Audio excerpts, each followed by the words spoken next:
We're doing an audio test live. Wow.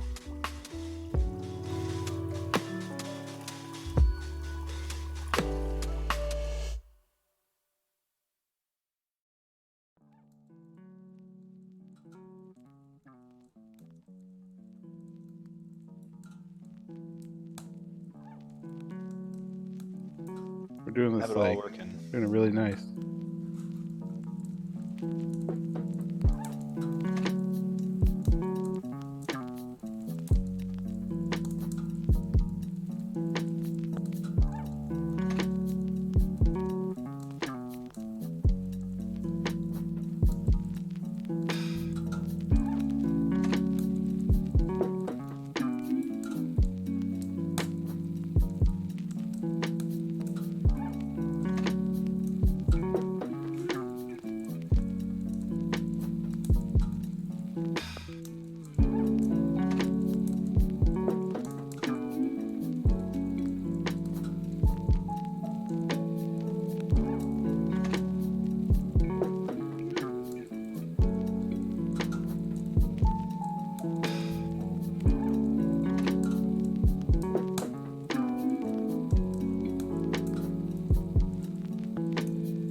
Hello. Hello, everyone. Welcome to another another. What are we calling these things? Game dev live streams. Yes.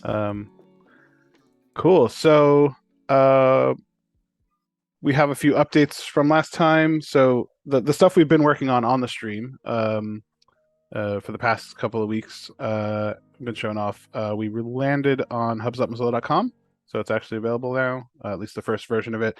This is not like final at all, and it's like it only works on desktop, and it's there's lots of work to still do with it.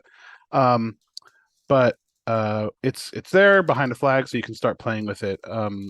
And kind of importantly, if you're working on custom clients, you can now, if you base off of the master branch, you'll be able to start using some of the stuff we've shown off with like the new media loading and actually use the GLTF components using the new BDCS stuff. Like the door stream we did, you should now actually be able to do off of the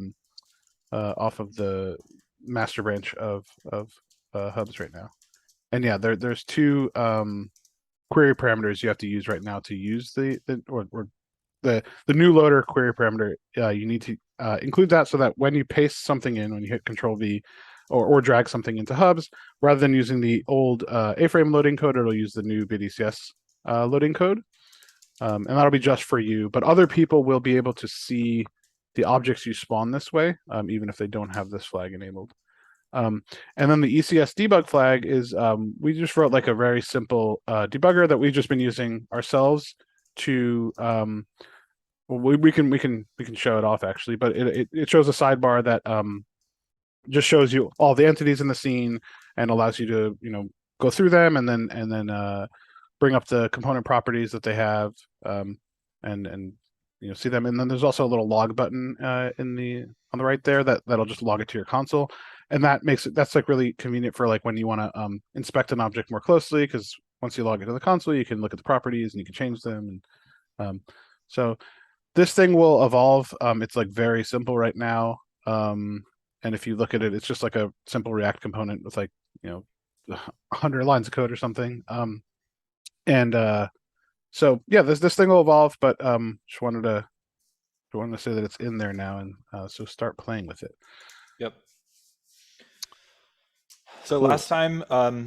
last week, Matt had asked for a bunch of suggestions or sorry, for suggestions, and we got a bunch of them, and many of them came down to I want to make something happen when the user enters a zone, and um, so like I want to trigger video playback, or mm, mm, I want to go from one room to another.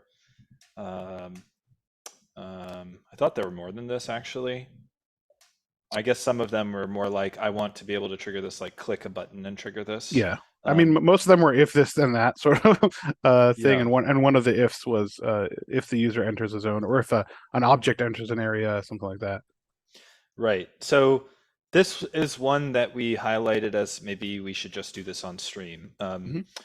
So we've got the ability to do fast room switching in Hubs live right now, and the way that works is if you paste a room link, then a little thumbnail preview image shows up, and um, when you hover over it, it says join room or go to room or something like that. If you have the fast room switching user preference enabled, then it'll do that without reloading the page and without, you can like kind of skip the intro mic setup, avatar and name setup stuff. Um, so we've seen people on their custom instances do this with collision volumes, and this is what we're going to do today, is just figure out how to add a collision volume that when you go into it will change what room you're in. Hmm. Um, and that's the plan for today. I'm calling them warp zones, I portals. like I it. don't know. Warp zones. All right.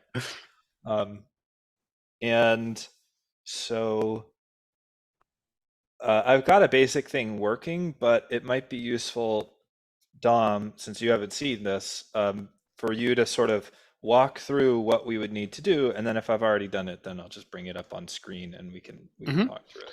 Yeah, I mean, the basics thing we actually outlined it in the answer to the thing from last week.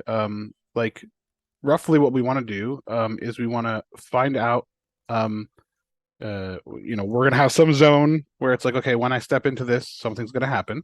And so if the local player's avatar enters that zone, and there's two different ways we can go about figuring that out.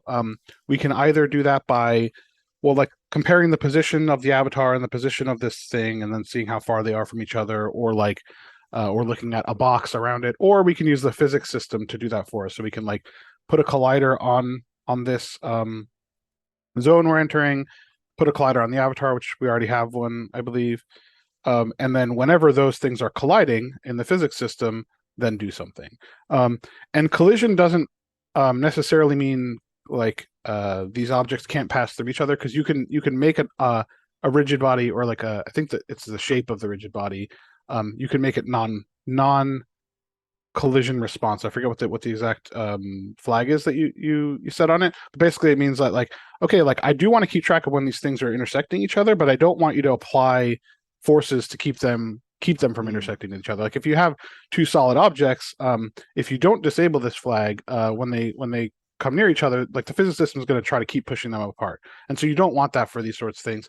Um, in other systems, this is where the term trigger often comes from. Like a trigger is often a physics shape that does not respond to collisions. So like in I think in like Unity, that's it's literally called a trigger. Like you can enable trigger on a collision shape, and then it becomes non-collidable.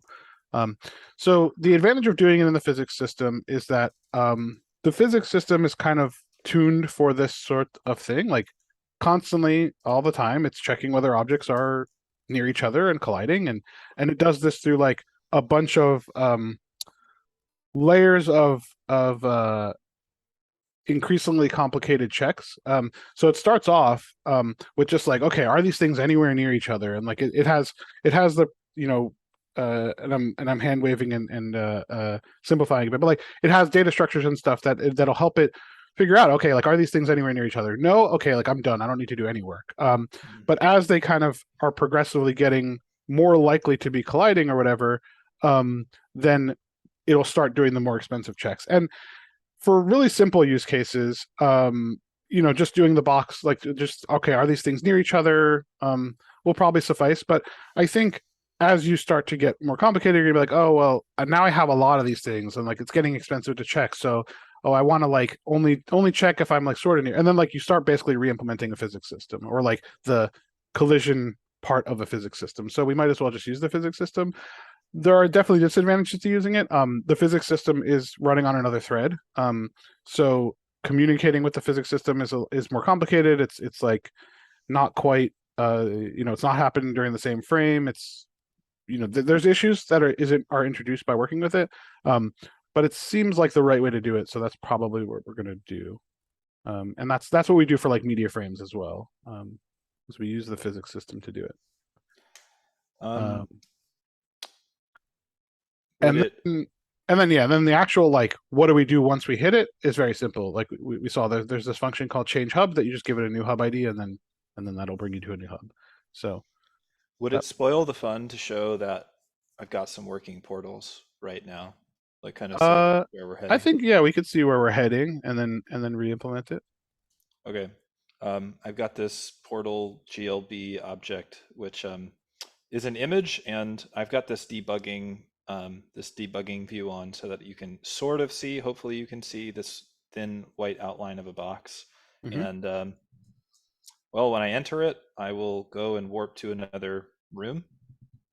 Um, and that Cool. box just stays in here, and I've got another one that'll warp me back. The room link is baked into the portal. I wanted the portal to kind of like look nice, so I grabbed an image of a portal on the internet, but I didn't get that far. it And looks it this looks client is super just nice. seeing the other one come in. So, oh, just kidding. I don't know why I'm not in the same room. Let's see about that. Well, that'll be something that we can have fun debugging. It's probably unrelated to anything we're doing here, uh unless you literally ended up in a different room or something. I'm not sure. Anyway, we'll figure it out. Um, okay, so I think we should start with like, how do we do anything? How do we get a volume that we can collide with? Mhm. Um, And so like we have like we did with the door, we're going to want to create a component or something that lets us look for a thing in a GLTF and then like do this behavior. We don't want to apply this to every single GLTF. We only want to apply it to GLTFs or like things inside of a GLTF that have a certain component on them. Um, okay, I've got Blender open with my image all set up. I was and this is thinking that, fun because I'm saying what I think we're gonna do, or like what I think we should do, and then I don't know what you actually did. So we'll see if at some point the paths diverge. But I think they won't. Um, yeah, so I have this image here, and I needed a way to associate the room that I want to go to mhm. in this zone. And so I made a component called Portal. Um, so in Hub's Blender exporter, maybe I'll call it Warp Zone instead, actually. Uh, Yeah, and we actually we did this is going to be very similar to the stream we did about creating doors. So like what you want to do is in the Blender add-on, uh, there's a bunch of component definitions, um, and then you're going to want to take. I mean, you could just take any one of those, and then like you see, John still has the door one we did. Um, yeah. like just take one as an example and copy it. And like basically all this does, the simplest versions of these components literally just define a little bit of metadata about like, okay, how do we want to display it in the Blender interface? Which category does it show up in the drop down menu? Which panels does it show on? Like, oh, this only shows on a camera, or it only shows on this one shows on all objects, or this one only shows up on scenes. You can configure like which panels and node types this thing's allowed to add, and then you can also configure an icon. And then for each property you want to have of the component, you can just you specify them as like Blender properties. This is the same way doing any sort of add-on work in Blender works. So you can if you want to like learn about these like bool properties and float properties and all the different settings you can have there, you can look at like the Blender documentation. Um, And you can do more complicated things with these custom components in the Hubs Blender exporter now. Like you can have them draw custom UI. You can have them not export all their properties or generate properties, and you can look at like all the components we have in there for examples of this. Like for example, the reflection probe component is pretty complicated because it has its own UI that has a bake button and all this stuff, and so like it does a bunch of stuff. And the thing it actually exports is like not even the properties it has because it's like generating these properties, and so like there's this gather function that that's what actually does the actual exporting to GLTF. And so like um, you can get like pretty complicated with these things, but for a lot of things, all you care about is like, okay, I'm gonna have some properties you set in Blender, and I just want to export them to the GLTF. And for the simple case, it's exactly what you just what we were looking at, where it's like, okay, just define the properties, and then it'll do the right thing, and then you can override them to do more complicated things. Yeah, so okay, I'm gonna make a warp zone component and uh, give it a room ID property, like all the hubs URLs have a room ID. They look a little different in local development than um, in production. Like in production, uh, the room ID is here. Mm-hmm.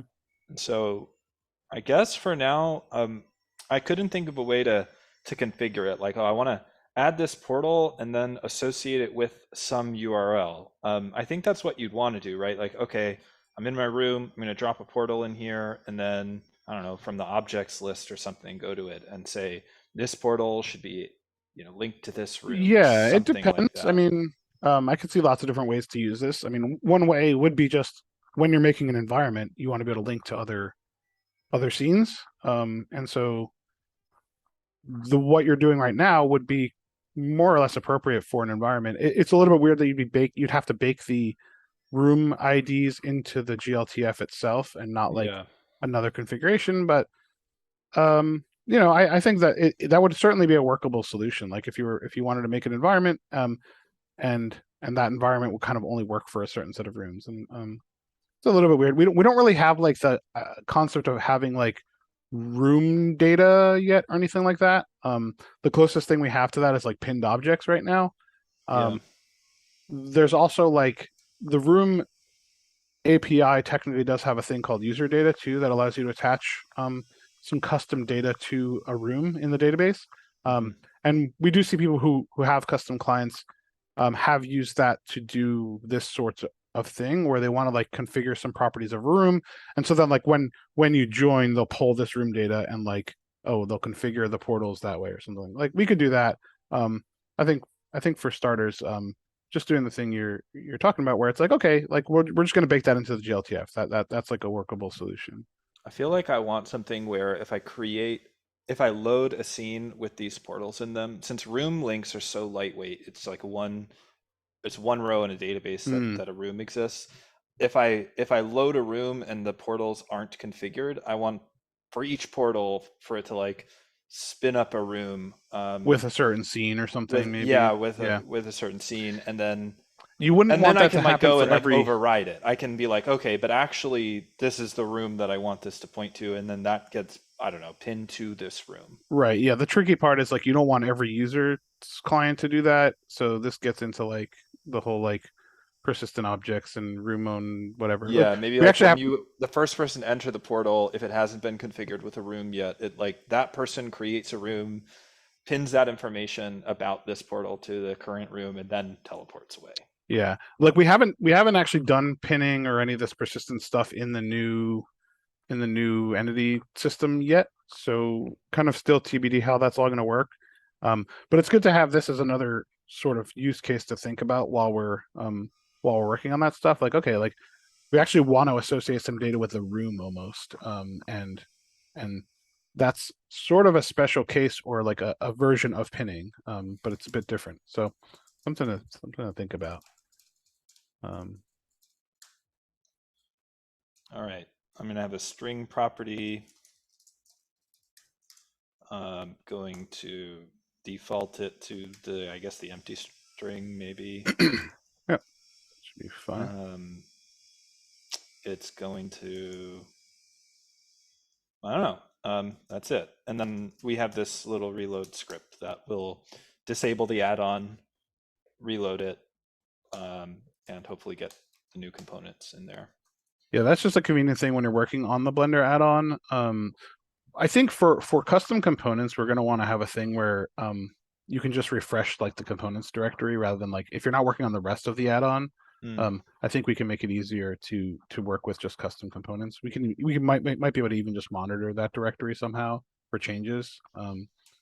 Because we definitely want to make that easy. Um, there's also, if you're using Visual Studio Code, this code segment I pulled out of a Visual Studio Blender plugin. And so if you're using Visual Studio Code to do your editing, you might just get that, and then it does this sort of live reloading in Blender thing, which is pretty cool. All right, so I saved this warp zone thing. I'm gonna go back, reload, and now I have a warp zone here. And actually, it looks ugly with that display name. So why does it look like that? Where does that come from? Capital W warp zone. That Display name? is, I think so, yeah. And you're gonna want the name to not be, I think you'll want like warp dash zone. It Like doesn't, here. yeah, like that's going to be the name it exports to the GLTF file. Typically we've used dash case um, Oh, okay, in right. GLTF I see. component names. Um, Okay. there's no like hard requirement to what that has to be at What all. about these properties? Does it matter? Is this just for displaying or? That's just for display. The actual property name, room ID, there is what gets exported to the GLTF by default. And does Uh, it? and those And we typically use camel case. okay, okay. You actually Uh, can't use, or it would be really annoying to use dash case for those for working on them in JavaScript. all right. So I've got this little warp thing here. I'm And you going can to make that add. transparent. I don't know how to do that in Blender. If someone watching knows how. Oh, you already did. Okay. I tried to. I have this Oh no, you need to change. There's like just you need to change the blend mode of the material. I just don't remember where you changed that.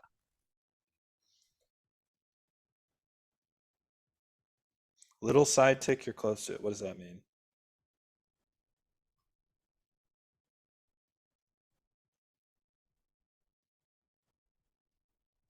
Right side.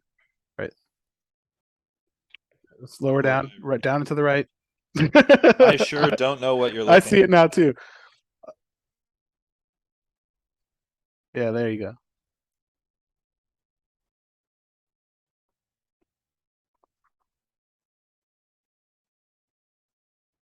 Oh, okay, okay. And I want like clip or maybe alpha I think this blend one or you'll want alpha blend because it's got like a pretty complicated okay.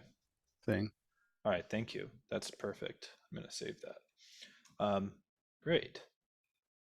Learn a little bit of Blender every week. All right, so um, I've added this warp zone component. I can add to it. I don't have a room ID. That's fine. I'm just going to save and export it and then um, load it in hubs and see if we, see anything about warp zones. So uh, my portal.glib. I'm going to export this and load it into hubs. Here's my portal. And Go so this here. is now you have a unmodified client, or do you still I have you a have your few changes in there? modifications, Okay. but we'll encounter them. Um, in fact, we'll encounter it right now because I need to get rid of some changes too. I have a warp zone component in Right. hubs already. I think So if you just stash those changes and then we can reference them, or well, I don't know. yeah, Um, yeah. I'm gonna do that.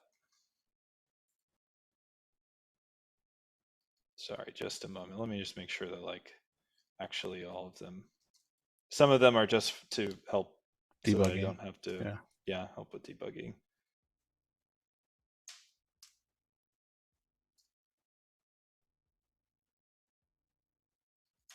These are all spoilers here, so don't look if you don't want Don't look. Look away. to.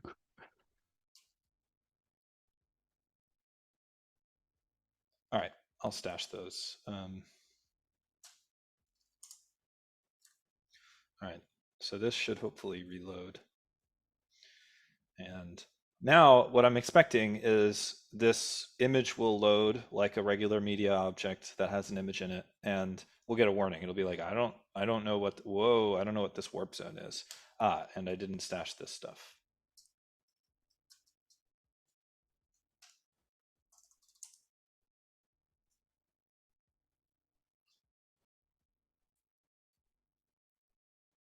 Ah, set it to alpha blend. Thank you, Fujisawa.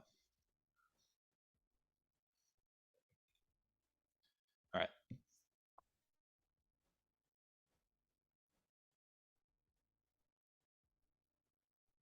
Okay. Oh, that was weird. That was super not what I expected. What's happening? I'm pulling this into my browser and then it's like, well, you want to Oh, open that file? you have some other changes in. Maybe I need new loader and VR entry mode now and ECS You debug do. You here. definitely want the new loader, yeah. Because if you're working with this um, new entity stuff, you need the new loader to be doing work. Okay. Okay, great. So um, I loaded it. This portal image came in, and then we have this warning: failed to inflate unknown component warp zone from the model inflating code. This is happening in model.tsx, which is what we expected. Hmm. It took a little while to get there. We're getting this warning. Um, so in order, this inflator exists, just checks whether this map from name of component to how to inflate that component um, is here. So we can add the warp zone that we just created. Yeah, we need to Uh, create the component first in BDCS land too. yep. Okay, so let's make another component called warp zone, and it'll have what did we call it in Blenderland? Room ID, Yep, warp zone. it's on your screen. Room ID. Oh, thank you. Right, room ID. Back to hubs. Room ID, and even though it's a string, it's going to end up as a number in BitECS land because for all the strings we put it in this map, and we have this little indicator that we do where we say warp zone room ID is a string type. Yeah, we'll probably. I mean, we're still figuring out how to deal with strings. In general, we're trying to avoid them. And we don't have a good way to clean these up right now either. So, we're still figuring out the best way to deal with this. So this stuff might the string part of this will likely change in the future. Hmm. Um, but certainly for certain kinds of components, we do want to think about strings. Like sometimes a thing has a URL or something like that. So we need a way to be able to talk about that. But I think it's actually very few things. And so I think if we have to do something special for them, it'll be okay. Um, Okay, and so when we encounter a warp zone, then we want to inflate the properties as a warp zone component on this mhm. entity. This will complain also because we made it so that these all need to be a key of this component data interface.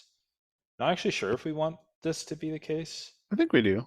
Um, Okay. the point of this is so that when you're writing JSX, it'll actually be properly type checked and you'll get hints and stuff for it. So like you'll get autocomplete if you just type warp zone, it'll autocomplete that and then it'll autocomplete the properties of a warp zone. So it's pretty nice. Here, in this case, room ID will be a string because when you're writing, I'm going to demonstrate on the right. When you're writing, okay, this entity is going to have a warp zone. then you're gonna like write room ID Hmm. and then some ID. Yeah, and we've talked about this before, but this JSX stuff we have um, is you should think about it as like being semantically equivalent to a GLTF file. So like we just want a way to sometimes we want to kind of create these things that we're editing by hand, and working with um, text is a lot nicer than working with a GLTF file for doing these sorts of things. And so we came up with this way to do it with JSX that um, has a lot of the nice properties of uh, the so like we were doing this in A-frame as well. Like in hub.html, we have a bunch of like A-frame entities that have components on them or whatever. And like this is actually a nice way to work with some things, because you are laying out a thing in a hierarchy, and those things you want them to have properties. And so like some sort of structure like this is really convenient, and this is really easy to version control and to like deal with merge conflicts. Like if two people edit the same um, prefab, like we can very easily look at a diff and be like, oh, okay, like they tried to add this component and or they modified this thing, versus like you can imagine a different way we would do this is, well, we would create these prefabs, and we're not actually creating a new prefab right now, but like if we look at like the camera tool prefab or something like that, um, so like this prefab has a bunch of stuff in it, right? And like it's like the menu for the camera and the buttons and all that stuff. And so like you could imagine like we could also create this in Blender, right? Like we could in Blender we can make a GLTF that has these these it has a bunch of empties with text components on them, and empties with um the like the button like background component, you know, like all the different things that are on here. We could easily like lay this out in Blender too. And in some ways it'd be nicer because like we'd be able to like visually position the things in space and whatnot. And so like there's still an advantage to doing that in some ways, but like um it would also mean that this would be really hard to edit uh with multiple people. Like if we checked in the blend file into the repository, then if like dealing with merge conflicts is basically impossible because now you're just working with these two just big blobs of files, and also like any other like in the blend file, lots of other stuff is stored. So it's like which windows do you have open and what positions are they in, what sizes and all that sort of stuff. So anytime you went in there, you would like introduce some changes that you like weren't expecting or whatever. And this actually happens in Unity land. If you're working with like scene files, this can happen as well. Like Unity has like a text representation of scene files that's a little bit better, but like um It's still like kind of scary to work with merge conflicts if it two is, and people like have made it's changes to the scene. It's so easy to make a yeah. mistake. I've definitely had that in the past working on Unity projects where someone edits a scene, and like you basically when you're dealing with that sort of merge conflict, you just give up and you say, okay, well, I'm going to pick one of these and then like manually like look at the two scenes and be like, okay, let me make sure I made all the changes that they made there and like hope I didn't miss anything. Anyway, long story short, this is like we're pretty happy with this so far as like a way to um, fix some of those problems, but keep the same semantics. So like we should think about these as being GLTF files effectively. And same way, the other way, like when you create a GLTF file, you should think like, oh, I could also represent it in this way. Um, that was a long tangent that didn't really matter about what we're doing right now, but um, still useful information, hopefully. Okay, so we should have an inflator for warp zone, and then maybe it will complain about the fact that I didn't actually provide a room ID. I just gave it an empty string. So maybe that will be an error that we I don't think encounter. so because an empty string is a string. Ah, yeah. All right, so we've got this thing, and if And you I can open show up it in this it, yeah. debug view, um, this thing that we just loaded has a warp zone on it. And it's room ID is the empty string, which Yep. That 9 is the sort of internal string ID for this thing, and then, well, we're storing an ID to the empty string, an ID for the empty string. hmm, All right. Well, let me make another room to make this portal point at. And so I'm going to take this room ID, I'm going to stick it in the Blender file, and I'm going to export it again. Uh, and now when I pull this thing in, if I refresh this guy, all right, now I've got a portal here that points to my other room. And just to make them visually different, I'll change the scene of this one.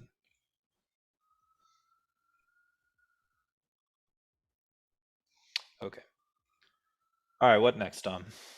All right. Well, now we need to do something where we're going to actually do something with this component. So this component now we enter, we load it in, and it's a component. It's in BDCS land, but now we like actually need to do some stuff with it.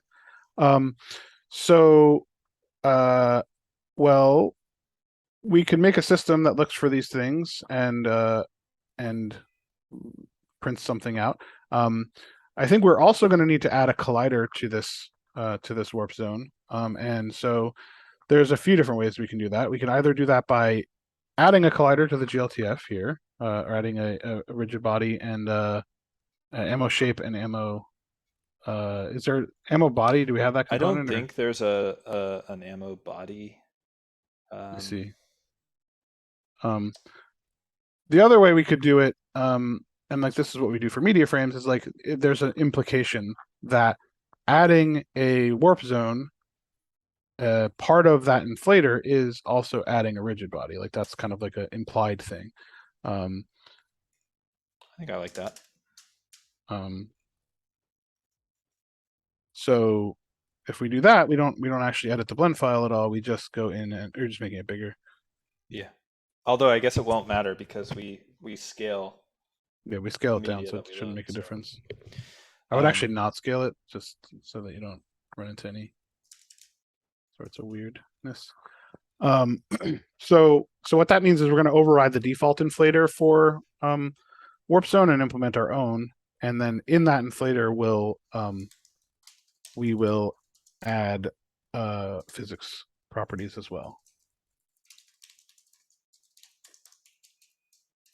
All right.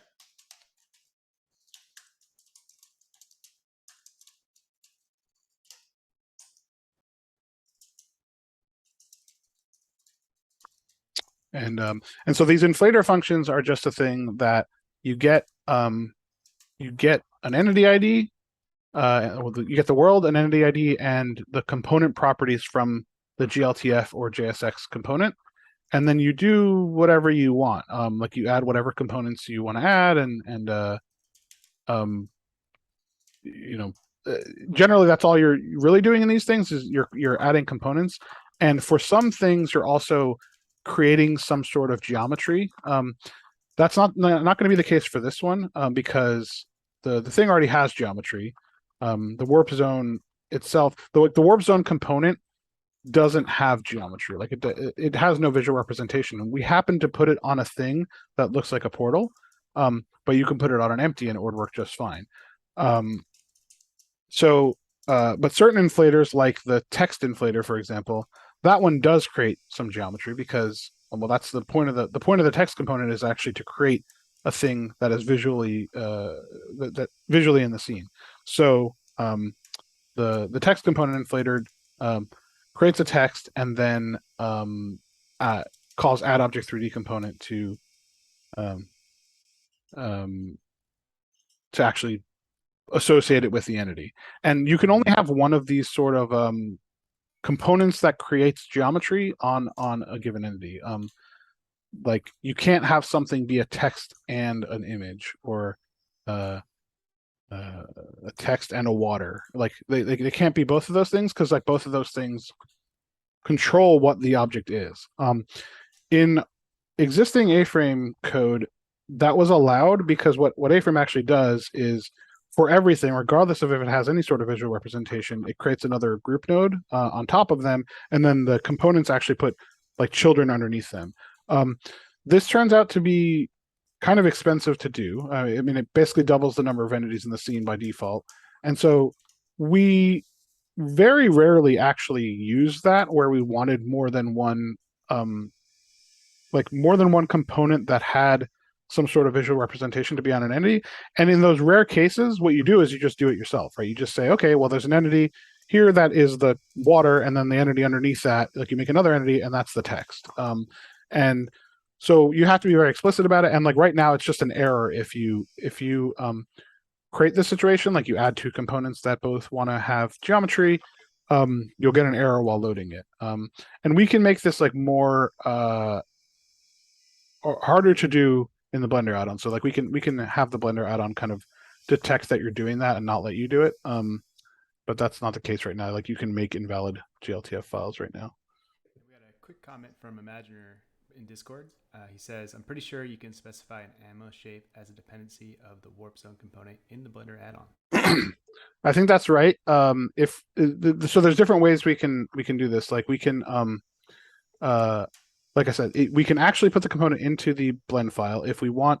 If we want to be configuring the properties of the collider and stuff in Blender, we would do this.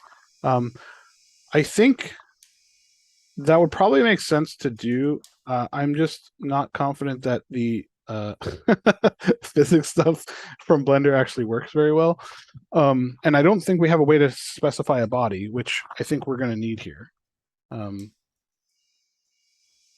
I don't know. I don't know what you did originally when you tried doing this, John. I don't know if you did it this way or if you did it the Blender way. I tried using the ammo shape in Blender, and then I didn't really run into issues before just being like, I don't want to do this. I want to write the code to make a rigid body and give it a shape uh, because I was worried that if I gave it a shape, then maybe the shape would get added to the media object's rigid body. Right. And then when I was like looking at, am I colliding with this warp zone? I couldn't say, well, the collision's actually going to be like the rigid body object's collision. And so then whenever, like the thing with the warp zone won't be what I'm colliding with, and I'll That's have to part of it. traverse up the scene graph. And I just didn't want to deal with that. I And think so the other thing too though is like I think this shape is like a sort of implementation detail of this component. And so I think it's actually kind of wrong to expose that to Blender, even if we did it as a dependency where when you added a warp shape or a warp zone, it would like automatically add the physics thing, and when you removed it, it would automatically remove it. Like we have that ability, which is nice for certain things. Like we do this for media in Blender, where when you add a video component or something, it'll automatically add the audio params component, I believe. And so yeah. like that's nice because like that is a component that you're going to want to edit, and it's nice for those to be separate components and whatnot.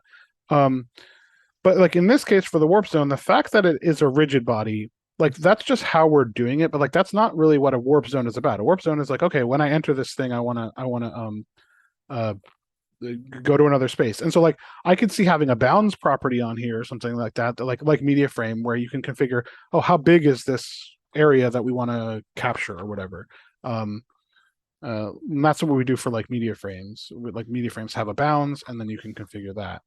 Um, That seems right to me, or rather, like just any ammo shapes ought to be like if the thing with the warp zone has an ammo shape, I would imagine we'd want that um, to be the collision volume. right. Uh, I don't know if I want to do that. I didn't do that before this stream Yeah, started, I, so I wouldn't bother with this thing, but like you can imagine, like we can also just add this sort of bounds property um to this as well, and then like um we can talk about. I mean, it's not very hard to add either. But um let's we can hold off on that, and we'll add it if we have time. okay. Um, but so yeah, I think there are multiple valid ways to do it, but I think in this case, I actually think this is the more correct way because the um the fact that it's a collider is a sort of implementation detail. And I don't think we need to expose that in Blender. All right. In that case, I'm going to add a rigid body. Oh, so while you were talking, I added a warp zone and I pulled the room ID from the GLTF file, Mhm. or from whatever was passed to the inflator, and I just set it on the bit ECS component. Yep. Now I'm going to add a rigid body, and I'm going to set a few flags that we'll talk about. And I'm just pulling this. I'm doing what I encourage everyone to do, just like cargo cult existing code um, as needed. Definitely a way to learn. I think especially as this stuff is evolving, don't assume that everything there is like correct or the right way to do it, or like, oh, like we really think that this is a good idea. Like there are certainly Mhm. some things that we're like, okay, like we'll do this for now and we're still figuring this out. And like, so if you start doing this sort of thing and you start to run into like that's really confusing, or like, is there a better, like, couldn't we just do this? Maybe, and like talk about it in the dev channels and Discord, because we're still figuring out how all this stuff should work. Okay. All right. We should pause and talk about collisions and these collision layers. Um, Yeah, because anytime you're doing like a kind of trigger-based collision stuff, you're going to want to care about this. right.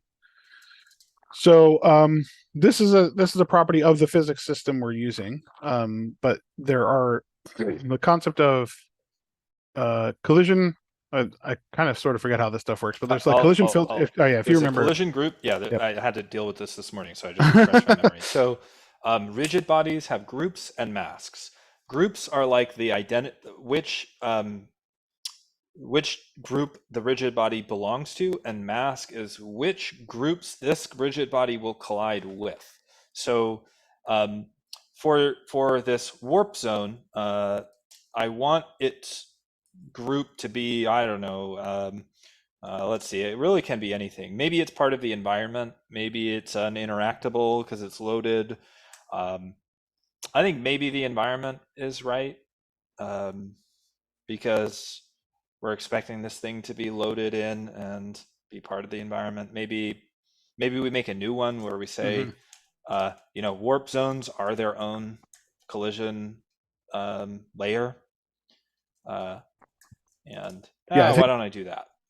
uh, I think that's fine for now. I think we're gonna like want to be.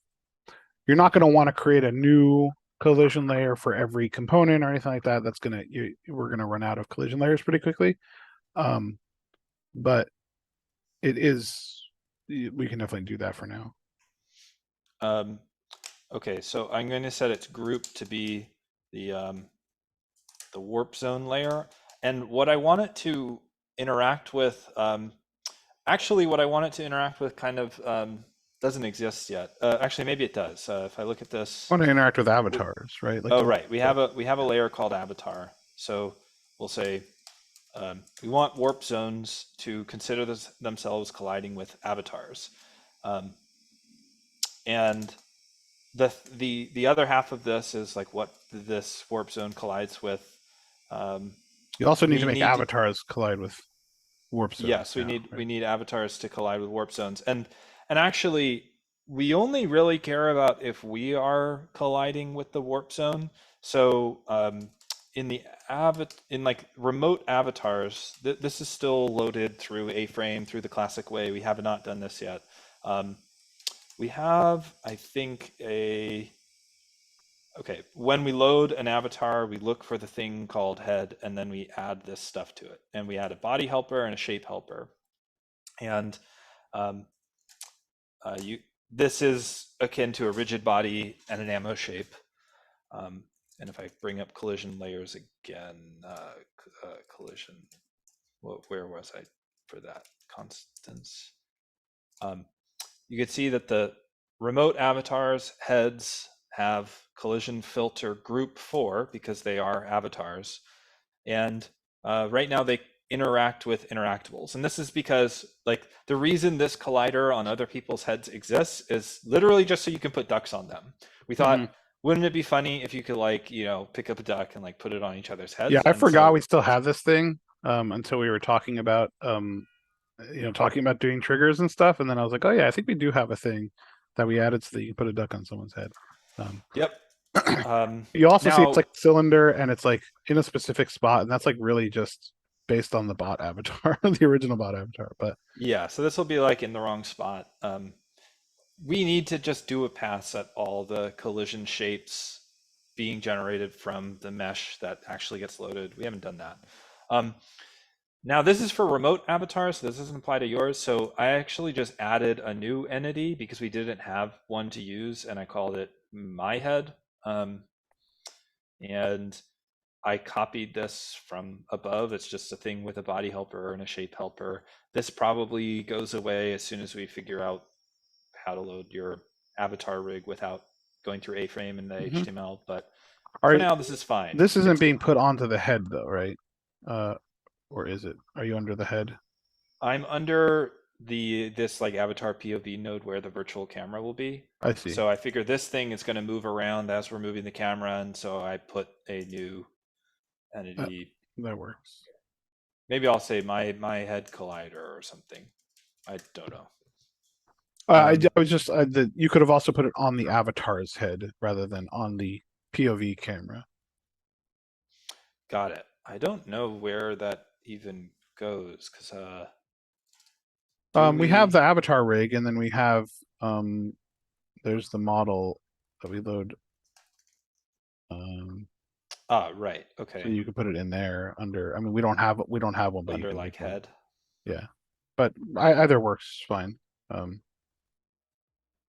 Got the it. Okay. difference the difference is like this would only happen when the avatar's head enters the collider. The other one would happen when your third person camera, like if you inspect near a portal, you would also go through the portal. If you put it on the I don't think so because the we do have two different oh, I entities see, for that thing. So like the avatar POV just the is where the avatar's head is. We have like another camera called um,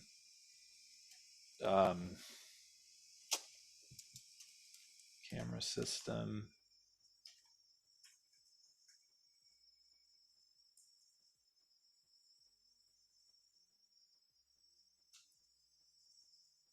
The viewing rig. The viewing camera. right, Um, and then we just move the viewing camera to the avatar POV node, yeah, yeah. This right? thing follows around the avatar POV mode when you're in first person view, or when you inspect, this thing will pop out. So this inject main camera here, I don't remember Yeah, what this does, but like that's this just is where that our actually camera goes. puts the actual camera gets put on that node. Yeah. That's what inject main camera here does. Um, okay. Okay, anyway, In any that's case, I have like this collider. It's going to follow wherever your avatar POV is, and um, it's going to belong to collision filter group 4. So it'll be like an avatar, and I want it to collide with warp zones. So mhm. the filter mask is going to be 32. Yep. And unfortunately, because like this is still in the HTML and stuff, we can't use the constant. Like there's no way for us to refer to that, so we actually have to hard code it and make sure that when we change these things, we just need to make sure that the string in the HTML gets updated.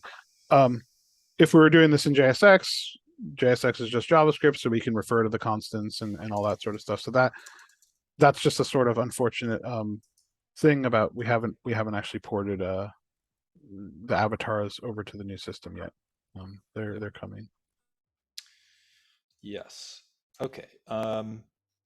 I actually don't know what this disable collisions flag is. Is this the thing you were talking about earlier? I ended up not setting this, so Uh, yeah, that's what you want. Because otherwise you're going to get pushed.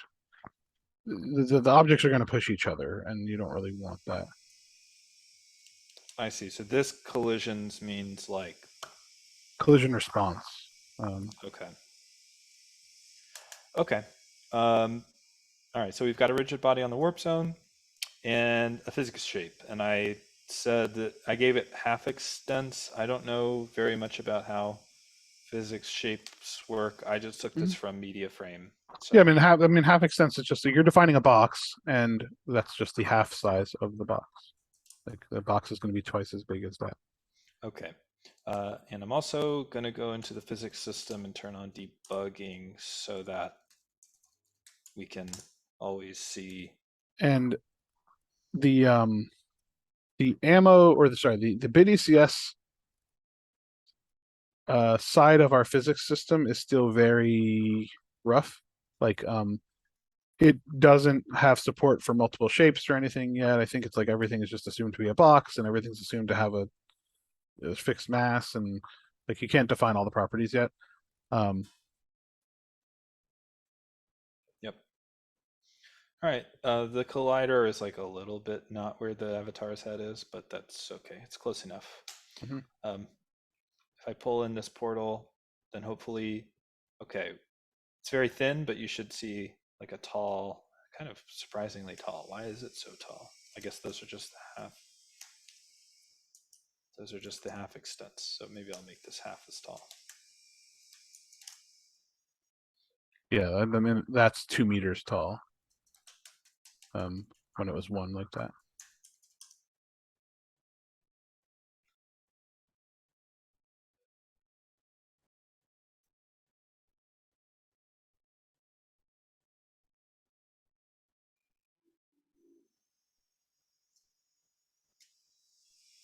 All right. So this warp zone has a box, and hopefully we're colliding with it. We should write a thing that checks when we're colliding. Mhm. All right, let's do that. Hub So system. now we're going to want to make a system that is actually going to do the work. So unlike in A-frame, components in the new framework don't do anything. They just have some data. And so if you actually want to do some work, you need to write some code that does some work. And we write those in systems. Systems are just functions. They're nothing special. Like there's no concept of a system technically. It's just a or there's no like uh there's no thing in BitECS that is a system or anything like that. It's just it's more of a conceptual thing. So typically, what we call systems are these functions that we call every frame and usually pass worlds to, uh, and then you need to put them somewhere in. Right now, hub systems is where you put like all the systems you want to run, and then like they're going to run in a specific spot, right? Like they're um, you see all the things that are happening in a frame during a frame. Like these are all the functions that run, and they run in this order. And we know that like before this system runs, like the name tag system is going to run, and after this, the delete entity system is going to run. And so, picking a spot for it, right now it's like a bit arbitrary, but like it does matter where you put it, and so you need to think about like okay, like what needs to happen before this, and what needs to happen after this. We want to make it like we want to have a way to make it a bit more explicit, and like you're like okay, like what I actually care about is that I'm running after the networking system and before the delete entity system or something like that. But like I don't care where I am relative to the name tag system. And so Mm-hmm. right now that relationship is like very unclear. Like you by just looking at this, you might think like, oh, the warp zone system has to run after the name tag system, and that's important. But Right. like it's really not. Yeah. And that's a kind of an unfortunate property of the thing we have right now. Yep. Okay. Um, let's see.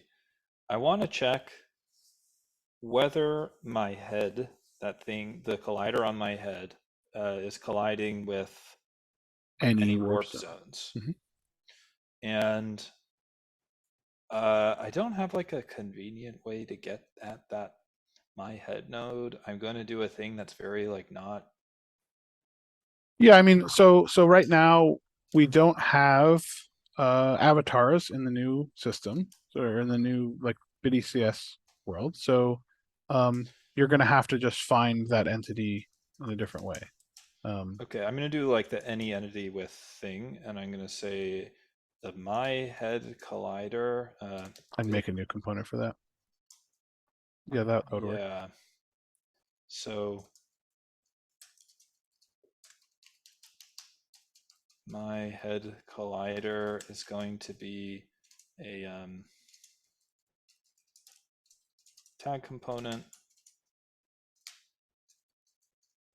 My head collider we're going to assume this thing exists, and hopefully it does. Gotta So I import can that. call any entity with my head collider is my head.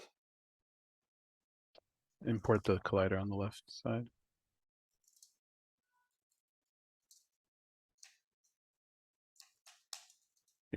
You have to manually do it. Okay. Not a TypeScript file. All right. So hopefully this should give me an entity ID.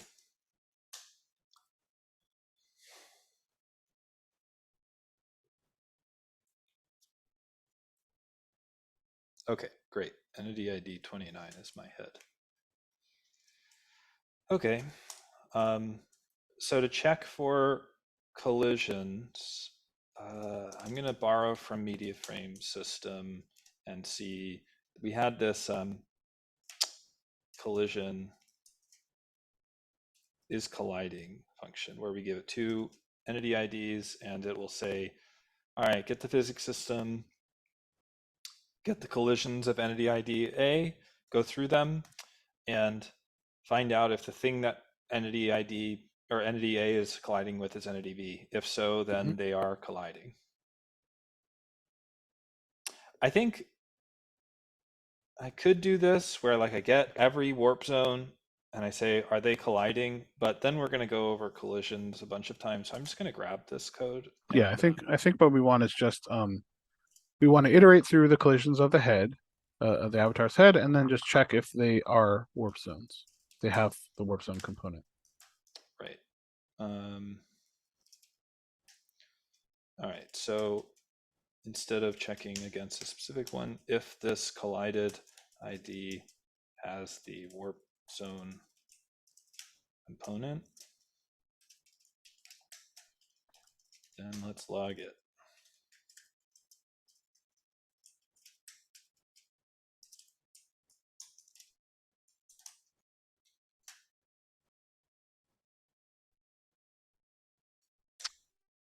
Yep.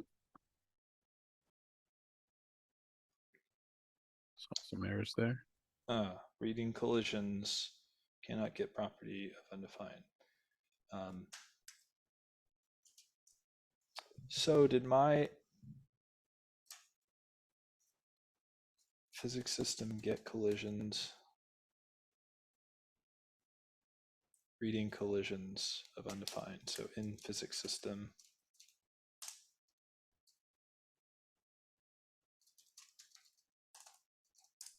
I guess we are doing this before. Yeah, I think it's a timing thing. Well, actually, did you're doing this before maybe you even have a my head? Like, does that?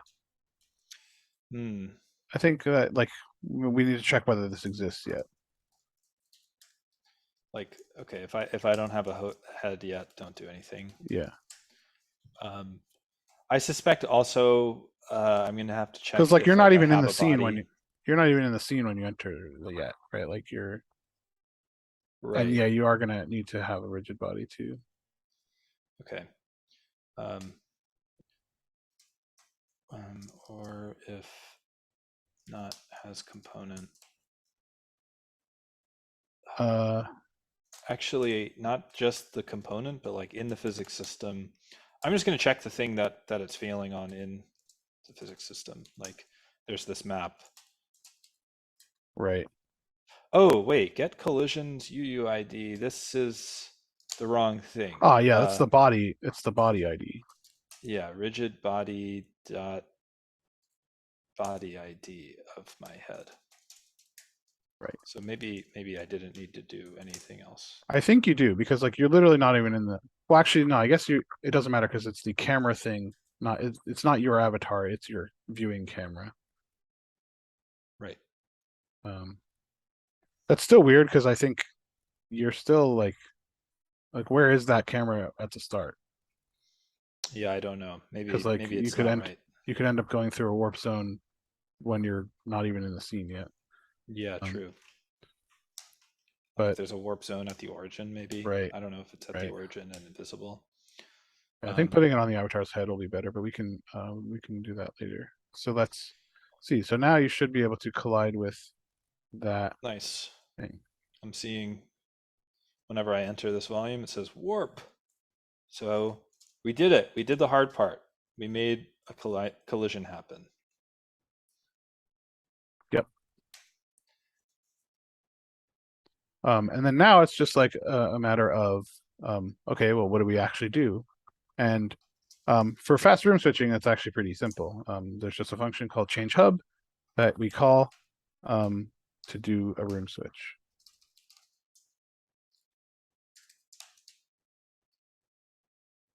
Right. So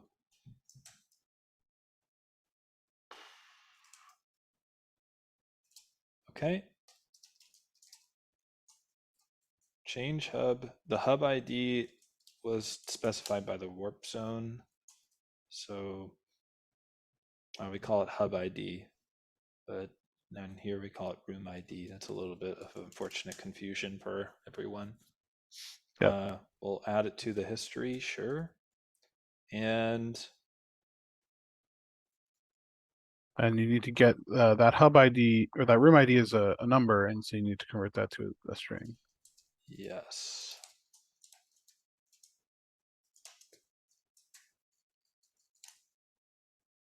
Now, the only other thing is, I think you do want to add it to the history so you can go back. I do. It's defaulted to true, but Oh, I'll okay. just make Okay, it that's fine. explicit. That's fine. So the only other thing is, if I do this, then I'm going to end up calling this over and over and over again, Yeah. really, really fast. And the simplest way or the easiest way I can think to get to do that is just I'm only ever warping like with me, so I can have just like is warping here. Mhm. And if I'm warping, then I just don't do any of this stuff. And Yep. after I change hub, then whether that fails or succeeds or whatever, I'm no I'm longer not warping warping. anymore. Yep. And so Yeah, and before you'll I'll need to be say, careful with this sort of thing.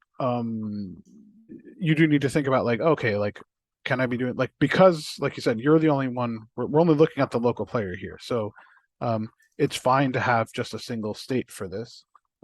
If you were working on a system that dealt with multiple components that might be doing things, then you'd want to store this in a map by entity ID or something like that. So, like, for example, in the camera tool, like each camera tool has some state that it might be in or whatever, and like we actually store it on the component. So like whether the camera is taking a picture or not is like the main job of the camera tool is like, or the camera tool system is like moving between these different states. So it's like when I click a button, well then I change like the camera state to countdown or countdown video or so like depending on what you're doing, you may want to store the state in a component. You may want to store the state just in a map by entity ID.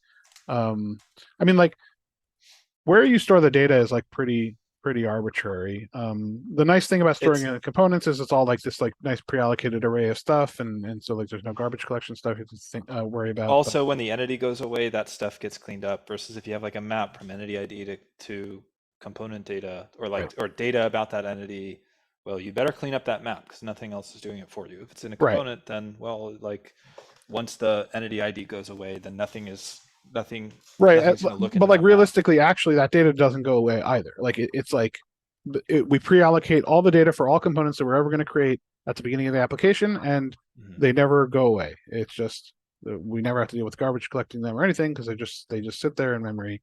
And when you create a new component, maybe a new component's going to go into the same spot that old component was in and get overwritten. But like we never actually clear that data, and that's why it's all just numbers. It's all just typed arrays for component data. But cool. So I think this should work, right? I think so. Let's find out. So I've got this collider. I go in, I say warp, and I'm warping a whole heck of a lot. Yeah, that's surprising. Yeah, that is Unless, wait, surprising. is that print statement just outside of the, or no, wait, I am calling change warp. So if I'm warping, don't do anything. Is warping true? Is warping false?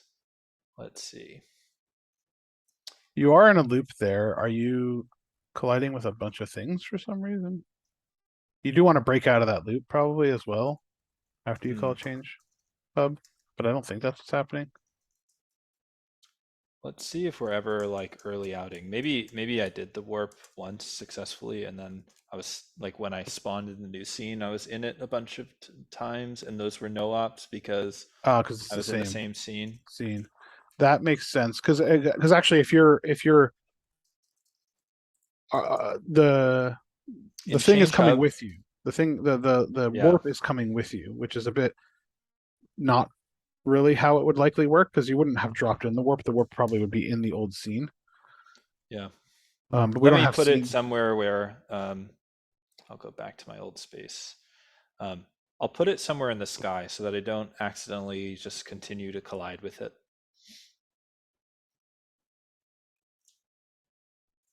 All right, here's my portal to another world. I'm gonna go into it. I'm still in it. I think it's because I don't change the location of where I'm at in the Right. world at the end But of like, it. So why would does change hub return before we've? I guess change hub probably returns before we've finished. Or the promise that change hub returns finishes before we've. like spawned in the new thing. Yeah. I wonder when I think like the waypoint system spawn point stuff. I don't know if there's something we can hook into. I'm wondering if we can make the change hub function just work better. Like does load room objects, for example, is that a promise? Does that return a promise? Does not. Negative. Uh,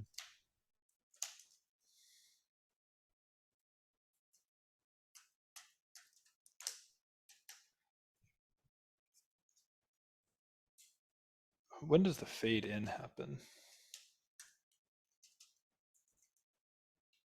Fade out, reset, update environment for hub.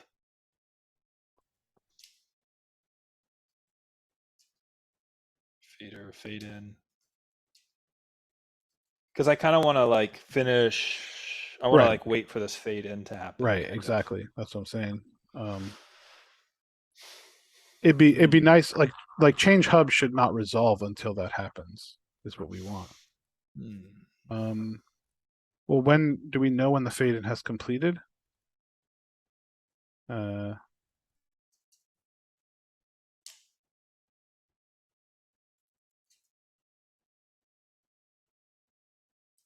We're going kind of deep here, yeah, which is fine. I'm gonna do something dumb that is obviously wrong, and then we can fix it.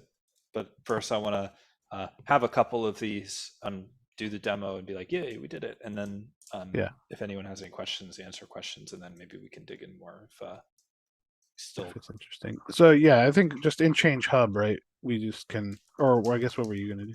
Oh, I was gonna say like, all right, don't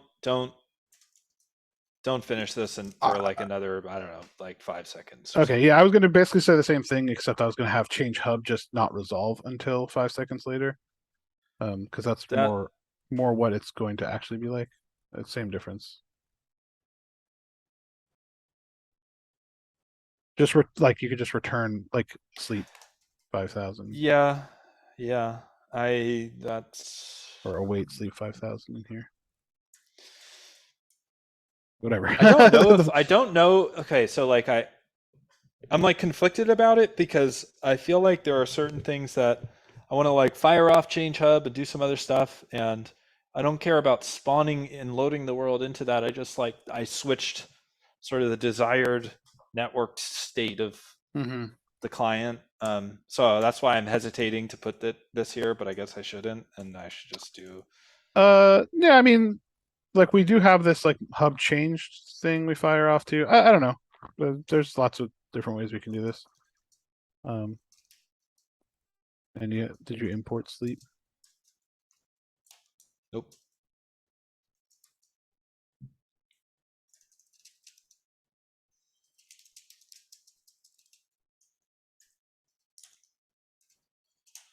All right. Sleep from async utils. All right, and then in the warp zone thing, we don't do this. We just say this warp being false when after we change hub.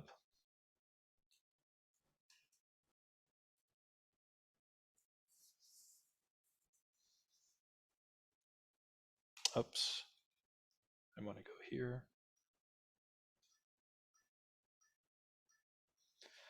And also, I want to make a portal going back, so I'm going to grab this room ID. I'm going to change it here and Make a new file. make another portal. Yeah, obviously, like the fact that you have to make another GLB for each portal is a bit silly. I don't know. I don't know how I would actually want this to work. It's it's I feel like tricky. this is a pretty common type of thing. Oops, something went wrong. Huh. My new portal did not like that. Run Why is migration. GLTF model plus running? Oh, you're not using the new loader, Oh. Huh. so that makes sense. You need the new loader query parameter. Mm-hmm. All right, I'm going to fly up into the sky and load my portal 2. Something is going wrong. I do have new loader in here. Oh, and also the other one does work correctly. Did I just export it badly?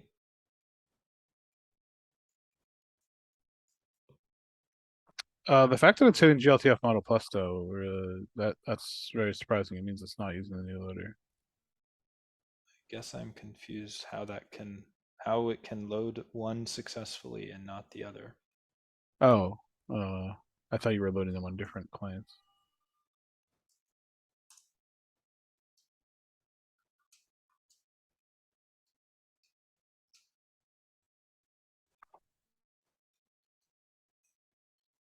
My portal? Huh. Run migration.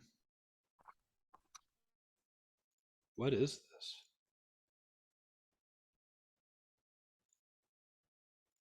Um,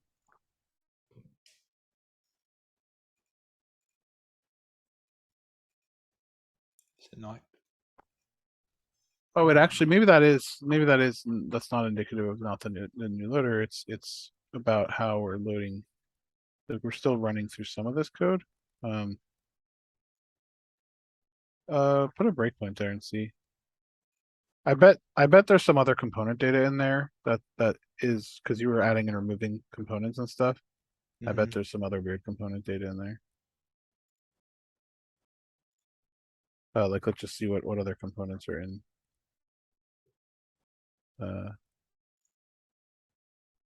Is it in here? Do I want to dive into this? Yeah, Version is less than 2. What is this version field? it's like the GLTF file version or like this kind of hubs component version. Old It's height field node. mostly I don't used have an old by height field node. Spoke. Right, it's doing this migration for some reason. I don't know what I did to cause this, but it was looking for some old height field node. And because your version was 0 or something now. I guess so. Um,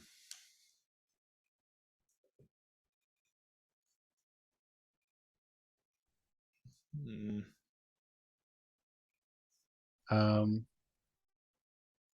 Maybe I didn't actually include the plane because it wasn't selected. Maybe I exported bad. Possible.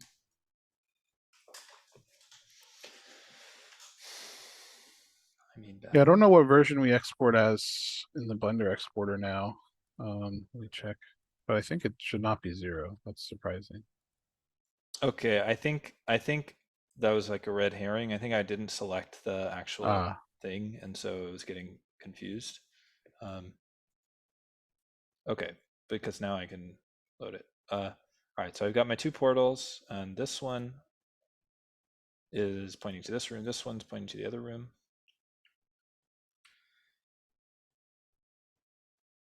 I'm in here now with the other person, and that means I should be able to fly up to the other room as well.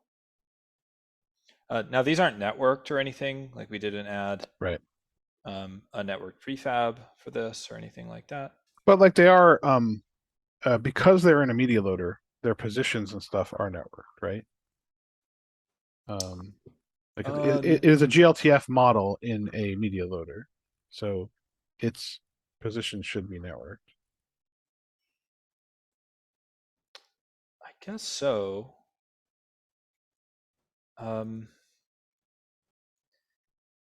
You know, what should this top client do when joining this other room? Should it tell this bottom client about the existence of the Yeah, vicinity? it should. I mean, we probably just don't have fast room switching working in the new networking system yet, um, Hmm. which is not super surprising. Um, All right. but anyway, that's not what we're talking about. Yeah. Okay. I think that's a good place to sort of pause, ask if anyone has any questions, comments. Uh, Matt does. Matt pointed out, remember export selection wasn't selected. Yeah, I'm bad at that. I'm just going to make that. I'm just going to keep that. That's only going to So, save for this file anyway. Um,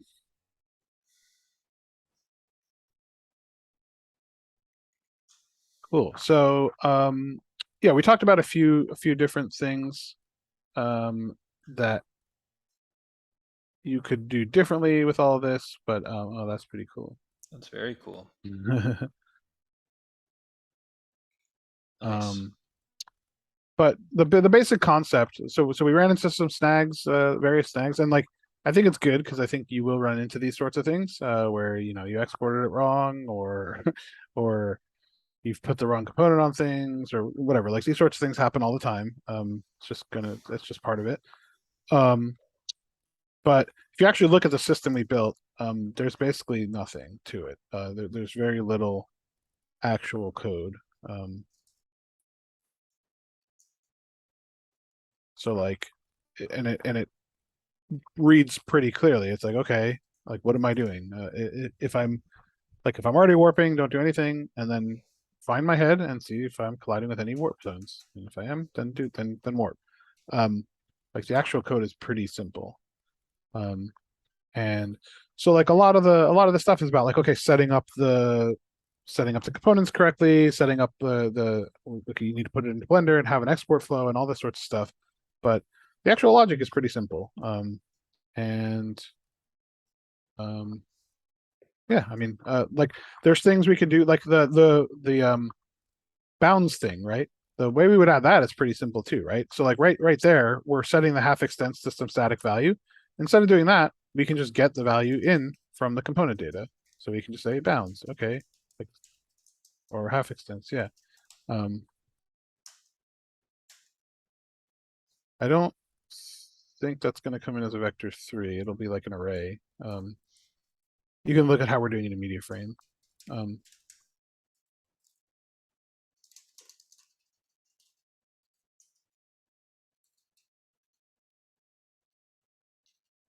Okay, component props that bounds at XYZ. okay, so it does actually have an XYZ. I think it's just an object with an X, Y, and Z. We can do this in various different ways. But yeah, I think you would just if you look in the Blender exporter where we're Whoops. Bounds. Bounds. A 3-length float.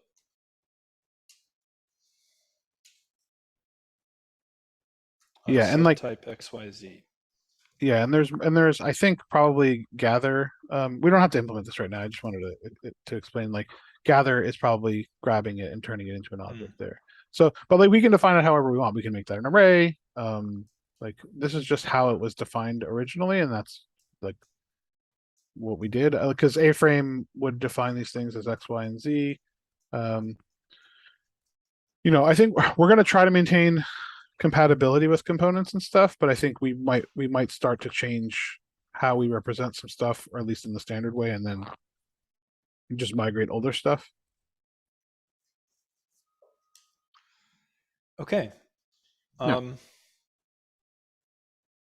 looking forward to implementing pinning, loading scenes, and thinking more carefully about these scenarios where you want something in the scene, and each instance of the scene, each room instance that uses that scene, you want some data associated with it. Mhm. I feel like that's a common problem, like a common It thing. is, yeah, The it chess is. set in the scene, the okay, like I want a networked media item in here, and so everyone looking at this, um, or Yeah, I even a mean media frame. right, Um, like the media frame, like the common thing I can think of is you have like, okay, I have a space and there's a spot for a video or something, and like I want to just change the URL of the video, and I want to like to say, okay, like in this room, like you don't want to bake the video into the room, like into the yeah, the actual GLTF of the room, but you want to say that someone can play a video here, and like they should fill in the URL. So like maybe when you go to create the room, you literally get a form and you have to fill out these properties, or I don't know. There's lots of different ways we can handle that. But it does seem like you're gonna want to be able to have room specific properties for things, and like this is heavily related to pinning, because like pinning is the only version of this we have right now where like, okay, there's some rooms there's some state associated with the room that's not associated with the scene. um yeah. so pinning's heavily related to this. I think, yeah, I think we're gonna have to just iterate and figure out what's right. um but this is I'm actually looking good because forward to that. I don't think when we were thinking about pinning, I don't think I was thinking about this sort of thing where it's like it's not really pin state or anything. It's like this other room I want associated room data. data that's about when this room is pointing to this scene, then this should be like the state Right. that the scene needs, or something like that.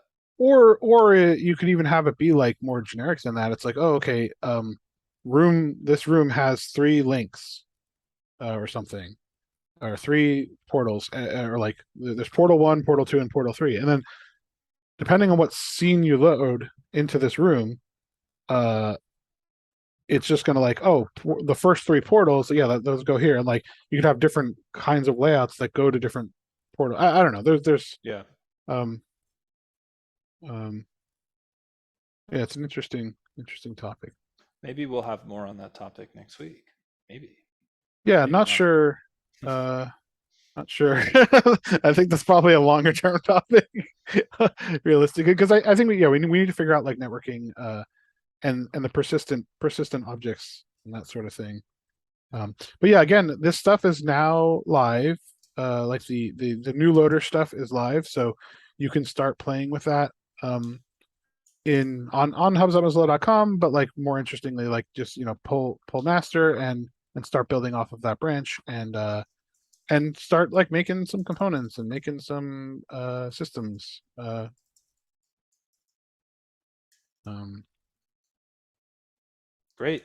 yeah, Let's say goodbye for now. yeah. And let us know this week if you want to see something specific for next week's stream. This is still super fun to do, and I hope it's useful. Yeah, we decided yesterday what today's stream was going to be, and it was sort of just like Matt suggested it, and neither of us said no. And then we're like, oh, I guess we're doing this. And we're like, we probably should figure it out. And John this morning tried doing a version of it beforehand, just to make sure there was no crazy snags. But Yeah. yeah, let us know what you want to see next time. All right, Matt. Are you there? Bring us out.